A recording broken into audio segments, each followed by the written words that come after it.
Bonjour à tous, c'est J-Rob, bienvenue sur ma chaîne Crypto Gaming. Aujourd'hui, on va analyser la viabilité du Play to Earn Mad Viking Games. Le projet tient-il la route? Est-il porté par une équipe sérieuse? Ont-ils les compétences et les ressources nécessaires pour le mener à bien?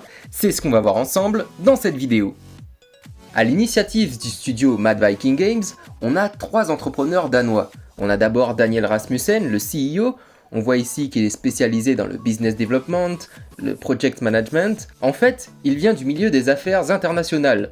Il a travaillé pour le ministère des Affaires étrangères du Danemark et a participé à l'organisation de nombreux événements impliquant des chefs d'État. On peut citer par exemple l'organisation de la COP20 au Pérou. Tout ça sous-entend qu'il peut apporter un large réseau international et une capacité à mener à bien des projets de grande envergure. Ensuite, on retrouve Søren Sørensen et Morten Andersen. Ce sont les 2 spécialistes gaming du projet. Ils ont de l'expérience dans la création d'open world, le développement de jeux vidéo, MMORPG, turn-based game, et j'en passe. On sait qu'ils ont tous les 2 organisé plusieurs compétitions e-sport en Europe, et d'ailleurs Morten lui-même y a souvent participé en tant que compétiteur. En fait, on a ici 3 profils intéressants et complémentaires pour le lancement d'un projet de studio de jeux vidéo.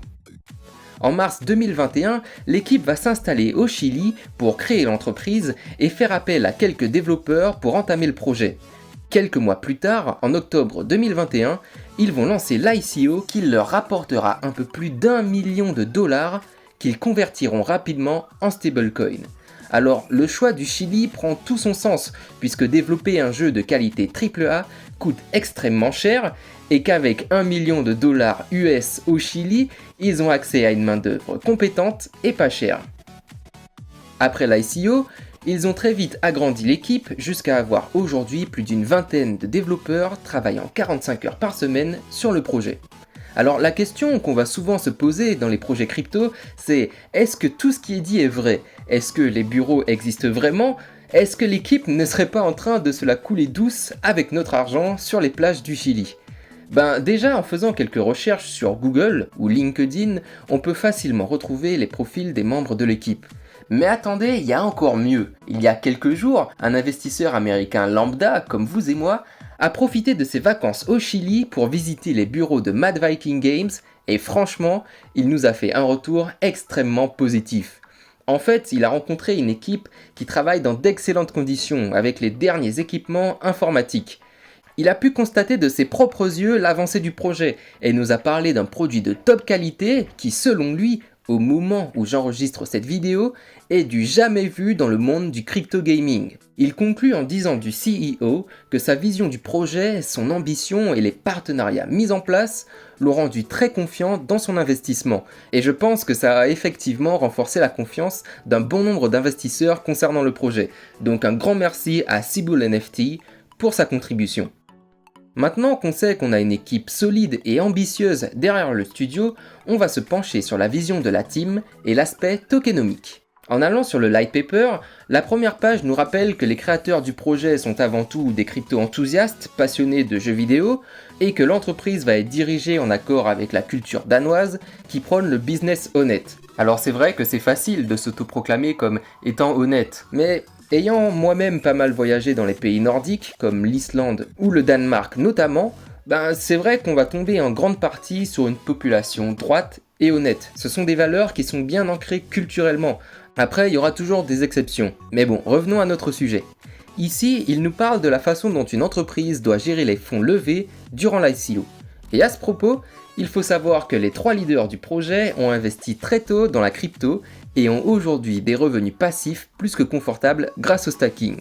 Ils ont alors décidé de se verser un salaire symbolique d'$1 mensuel jusqu'à la livraison du premier jeu vidéo. Et selon moi, ça nous indique qu'ils ne sont pas motivés par l'appât du gain, mais plutôt par leur passion pour le projet. Allez, on poursuit et on arrive à la vision de la team. Leur objectif est de créer une tokenomique saine qui dépendra de 3 facteurs. Le premier, c'est d'avoir un jeton utile qui va créer de la demande. Alors à quoi va servir le jeton MVG?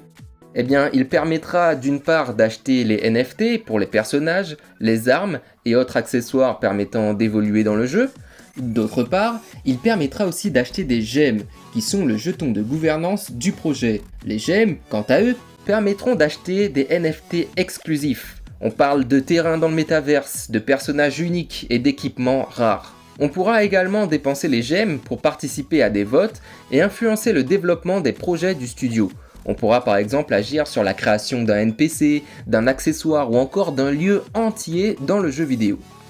Le deuxième facteur, c'est d'inciter les investisseurs à holder du MVG sur le long terme, et ce grâce au système de stacking et de distribution des gemmes. Pour profiter du stacking, il faudra simplement holder un minimum de 500 000 MVG sur son wallet. À partir de là, on va commencer à générer automatiquement un gemme par tranche de 100 000 MVG par semaine. Par exemple, le minimum étant de 500 000 MVG, on aura 5 gemmes par semaine, 6 pour 600 000, 10 pour 1 million, etc. Et le stacking sera le seul moyen de générer des gemmes. Donc je ne sais pas si vous vous rendez compte, mais en fait, ce sont les holders de 500 000 MVG et plus qui fourniront toute la supply en les revendant sur le marché, et chaque gemme utilisée sera brûlée. Donc en holdant les MVG, on a de quoi se faire plaisir avec des NFT exclusifs, de quoi influencer l'évolution du projet, et surtout, on aura de quoi générer un revenu passif en revendant les gemmes sur le marché.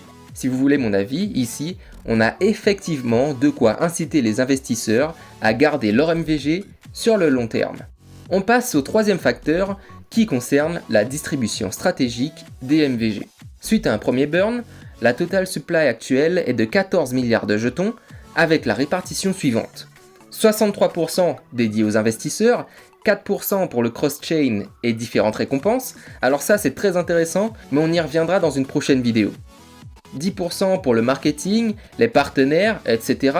Et ici, on voit 23% pour la team bloquée conformément au DDVP. En fait, ça veut simplement dire que les membres de l'équipe recevront leurs jetons uniquement lorsque les NFT, la marketplace et le premier jeu seront livrés. Et pour éviter le dump, ils recevront leurs tokens par tranche de 16% tous les 3 mois. Alors que pouvons-nous tirer de cette distribution ?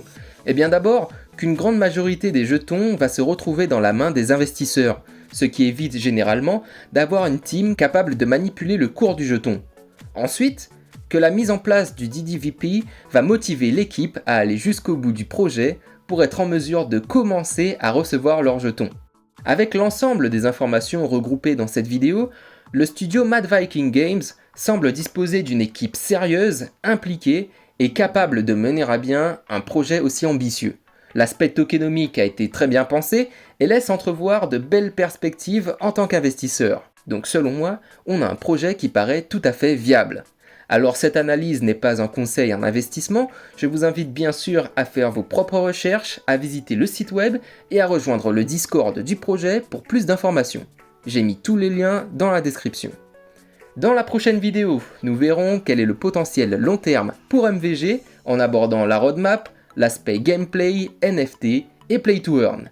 C'est tout pour moi les amis. C'était J-Rob, j'espère que cette vidéo vous aura plu, n'hésitez pas à vous abonner, à poser vos questions en commentaire et à me suivre sur Twitter pour être informé des dernières nouvelles concernant le projet.